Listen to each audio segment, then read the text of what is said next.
तो हमने first chapter part 1 में पढ़ा था। अब आज मैं आपको पार्ट 2 एक्सप्लेन करूँगी एसएस में chapter number first to big state में।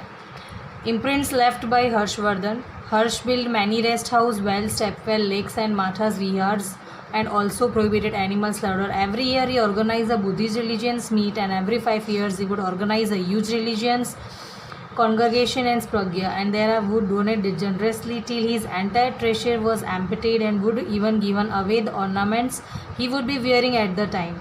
The great Sanskrit poet and written Bhanbhat adorned his court. His famous work Harshcharitra and Kadambari are famous even today. We come to know about many important aspects of King Harshvardhan's reigns from Harshcharitra, and King Harsh himself was a writer and wrote the 3 plays Naganand, Ratnavali and Priyadarshika. यानी इस paragraph में ये बताया है कि हर्षवर्धन ने राज्य में अनेक विश्राम गृह यानी कि बावड़ी, फिर कुआं, तालाब, मठ और विहार बनाए थे और जीवन प्रभावित भी लगाया था। और प्रतिवर्ष वह एक बुद्ध धर्म चर्चा सभी बुला था और हर 5 वर्ष पर वो बड़ी सी धार्मिक और दानवी महोत्सव का योजना, यानी हर 5 साल में वो दान भी करते थे। और धर्म परिषद के दरमियान वह अपने भंडार और शरीर पर के खाली हो जाने तक दान करता रहता और इस तरह से उन्होंने बहुत अच्छे काम भी किए हैं और लोगों को बढ़ावा भी दिया है। और शोभा बढ़ाते हुए उनके महान रचना हर्षचरित्र और जो कदम्बरी जो उन्होंने संस्कृत और साहित्य में अध्ययन स्थान रखते हुए सम्राट हर्षवर्धन स्वयं भी साहित्यकार थे। सो उन्होंने नागानंद और रत्नावली और प्रियदर्शिका नामक 3 नाटक लिखे थे। सम्राट हर्षवर्धन के समय की कई महत्वपूर्ण बातें जो हर्षचरित्र से आज भी हमें जानने को मिलती है। अब यहाँ पर हम सेकेंड पैराग्राफ में आ रहे हैं। ये है एम्परर हर्षवर्धन, एम्परर यानी Nalanda university. King Harsh extend all possible assistance to Acharya Shilabhadra and made Nalanda into world famous university। जो नालंदा यूनिवर्सिटी है वो बहुत वर्ल्ड फेमस यूनिवर्सिटी थी and this university had access to revenue of 100 villages given to them by King Harsh for its upkeep and maintenance. Renowned chemist Acharya Nagarjuna, who proved that iron, arsenic and mercury ash could be used as medicine, also belonged to Nalanda University। मतलब कि इसमें Nalanda university का पूरा बताया कि हर्ष ने अपने राज्य की नालंदा विद्यापीठ और उसके आचार्य शिलभद्र को आवश्यक सभी सहायता देकर देश विदेश से भी प्रसिद्धि दिलाई थी। और नालंदा विद्यापीठ की रखा और मतलब देखरेख करने के लिए उन्होंने कम से कम लगभग 100 जितने गांव दिए थे और लोहा, स्वर्ण और पारा की भस्म का औषधीय उपयोग बताने वाले समस्य शास्त्री नागार्जुन नालंदा विद्यापीठ के ही थे। Next, life of the people यानी कि उनका जीवन कैसा रहा वो हम पढ़ेंगे। यहाँ पर दिया है information about the range of king version is all available from the writer of Chinese traveller Hiuen Tsang town and village of the time were fortified and had huge gateways at the entrance. The society was divided into 4 groups while the Parda system and the intercaste marriage were not prevalent at that time. The custom of sati, child marriage, polygamy had started by then. The local diet consisted of milk and milk product, wheat, rice, fruit and vegetables. They wore clean, simple white clothes and men wore dhotis and women wore saris. Their ornaments, ring, bangle, bracelet, necklace were made from flowers. Chess and games of dice were popular means of entertainment. Acrobats and conjurers wandered from village to village entertaining people. Farming and animal husbandry were the main occupations of the people, and land revenue was 1/2 of the production. Internal and international trade was carried out by the Vaishyas. A highway from the Patliputra to Brigu Kutch port was built by the state for trade and transportations. Gold and silver coins were used for commercial transactions. Ornaments, statues, ivory and carved wooden pieces were exported. The export of the different materials of India increased her prosperity. During the reign of King Harsh, India had good business relation with Rome, which led to inflow of gold in India, and people followed Hinduism, Buddhism and Jainism but were tolerant towards other religions. यानी कि यहाँ पे बताया है कि किस तरह से उन लोग की ज़िंदगी मतलब कैसी उनकी लाइफ थी। तो तत्काल नगर में और गांवों के चारों तरफ में कलीबंदी थी, तो उसमें प्रदेश के लिए बड़े दरवाजे भी हुआ करते थे और उसमें से समाज में मुख्य 4 ही वर्ण थे। एक तो पर्दा प्रथा थी और दूसरा अंतरजातीय विवाह, जो हम अदर कास्ट में मैरिज करते हैं, इंटर कास्ट कहते हैं उसे, विवाह प्रथा प्रचलित नहीं थी। तो सती प्रथा और बाल विवाह और बहुपत्नी प्रथा शुरू हो चुकी थी। तो लोग भोजन में दूध और उसकी बनावटों के उपरांत गेहूँ, चावल, फल और सागभाजी, जो भी हम बोलते हैं सब्जियां, का खूब उपयोग करते थे। लोग सादा सफ़ेद और स्वच्छ वस्त्र ही वहाँ पे पहनते थे और पुरुष लोग जो थे वो धोती और स्त्री जो है वो साड़ी पहनती थी। उनके गहनों में तो फूलमाला है, छल्ला है, अंगूठी था, कड़ा था, कंगन है और बाकी सारी भी चीज़ें होंगी जो यहाँ पे शो नहीं हुई है, का समावेश भी होता था। और मनोरंजन में शतरंज और चौसर प्रचलित था उस टाइम पे, जो शतरंज में हमारे यहाँ पे इंग्लिश में चेस गेम बोलते हैं। और नट और मदारी लोग भी वहाँ पे गांव में घूमकर लोगों का मनोरंजन करते थे। तो प्रजा का जो मुख्य व्यवसाय था वो है कृषि और पशुपालन, यानी एनिमल हस्बेंडरी एंड फार्मिंग। तो ज़मीन और महसूल एक मतलब कि इसमें 1/4 जो 6th है वो लोग का मतलब कि उत्पादन का 6ठा भाग होता था। तो जितना ही निहिवत लिया जाता था। तो आंतर में आंध्र और ब्राह्मण व्यापार वेश्य को हस्तक था। तो व्यापार और जो चीज़ वस्तुओं की आयत जो निर्यात के लिए पाटलिपुत्र से बुकरज बंदरगाह तक भी एक सीधी राजमार्ग जैसे सुविधा राज्य की तरफ से की जाती थी। और व्यापार विनिमय के लिए सोना चांदी के सिक्कों का भी चलन था। फिर गहनों, मूर्तियों, हाथी दांत तथा इमरतों लेकर का भी गृह उपयोग में सामान बनाकर निर्यात किया जाता था। और व्यापार का तो जो पलड़ा भारत की तरफ झुका होने से सुमोदित तेजी से बढ़ रही थी। तो हर्षवर्धन के युग दौरान रोम से भारत की तरफ खूब सोना व्यापार के कारण खींचा चला आ रहा था। हिंदू, बुद्ध और जैन धर्म का पालन करने वाले प्रजा से सर्वधर्म संभव की भावना थी।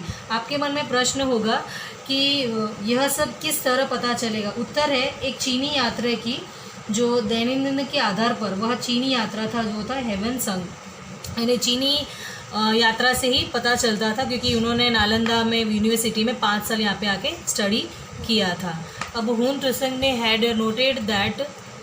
had noted that there were 100 Buddhist monks in the Hers kingdom and people lived in a simple, pious and peaceful life on basic by living the rule of good and moral conduct and justice. Cheating and breach of promise were considered sinful when King Harsh सीनफुल तक हम पहले पढ़ेंगे। यानी हंग त्रिसंग का यहाँ पे कब आया था वो 629 से यहाँ पे 5 साल मतलब उसने मतलब स्टडी की थी नालंदा यूनिवर्सिटी में। वो यहाँ पे दिया हुआ है 629 से लेकर के 645 तक, यानी हर्ष के समय काल में यह चीनी यात्रा भारत आया था, जो बुद्ध धर्म के अध्ययन के लिए आए।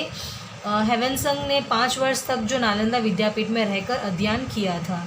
और हर्षवर्धन ने लिखा है कि हर्षवर्धन के राज्य में 100 बुद्ध मठ थे, जो प्रजा जीवन सदज्ञमय, सद्व्यंग और अत्यंत मुखी, सदाचारी तथा न्याय और सत्य पर आधारित था। और छल पट या वजन भग को पाप कर्म समझा जाता था।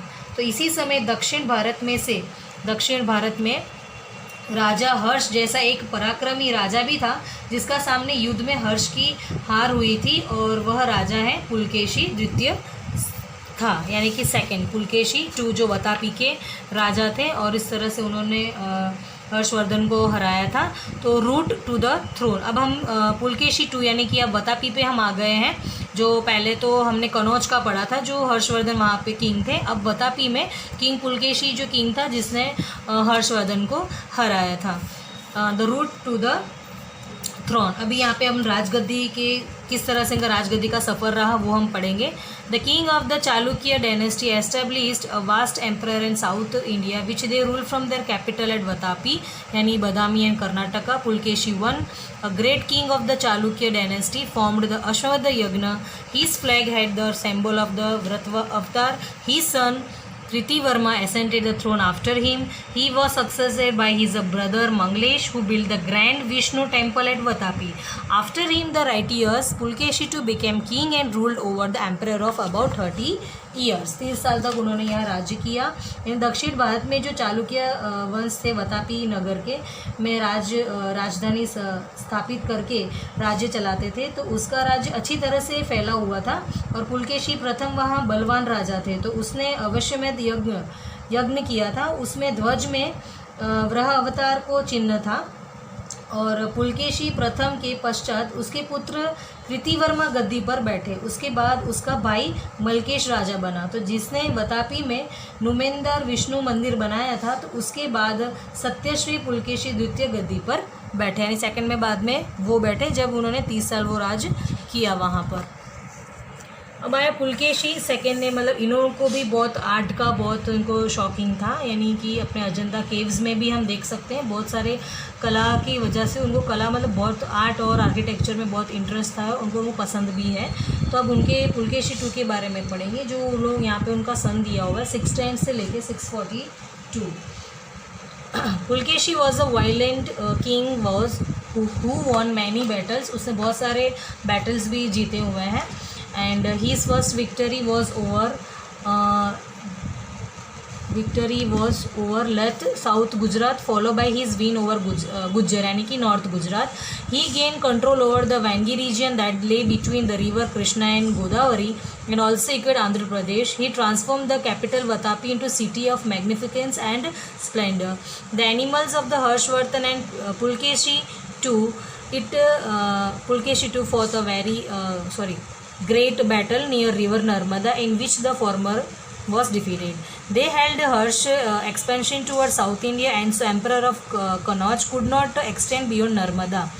And Pulkeshi too was not only a great warrior but also lover of arts. मैंने पहले ही बताया था कि उनको आर्ट्स बहुत पसंद थे। और यहाँ पे केव दिया है, the cave of Vatapi and Dharapuri were build during his rise, and the famous cave murals of Ajanta were also painted at that time. In his traveler, Henderson visited the court of the Pulkeshi II and has given a vivid account of its grandeur. The king of the Chalukya dynasty were followers of Hinduism. During this time, Buddhism went into decline while the Digambar Jain sect gained popularity, and Harshvardhan and Pulkeshi II were contemporary rulers. However, Harsh fought favor battle as compared to Pulkeshi, who continued waging wars. He finally meet his end in 642 CE in conflict with the Palwa king of the Kanjipuram, and the king Harshvardhan died 5 years after him. इसमें ऐसा है कि Pulakeshi his reign and the famous clave murals of Ajanta were also painted at that time. In his traveler, Henderson visited the court of the Pulkeshi II and has given a vivid account of its grandeur. The king of the Chalukya dynasty were followers of Hinduism. During this time, Buddhism went into decline while the Digambar Jain sect gained popularity, and Harshvardhan and Pulkeshi II were contemporary rulers. However, Harsh fought favor battle as compared to Pulkeshi, who continued waging wars. He finally meet his end in 642 CE in conflict with the Palwa king of the Kanjipuram, and the king Harshvardhan died 5 years after him. इसमें ऐसा है कि पुलकेशी वंश में पुलकेशी का आपको जो भी अगर इसके एक्सरसाइज वगैरह होगी, एमसीक्यू होगा, फिलअप्स होगा, ये सब मैं आपको व्हाट्सएप में सेंड कर दूंगी। सो आप एक नोटबुक में सारा नोट डाउन कर लेना, तो ताकि आपको अगर एग्ज़ाम में अगर कुछ भी अगर उसमें से आता है तो you should prepare it. Okay, thank you.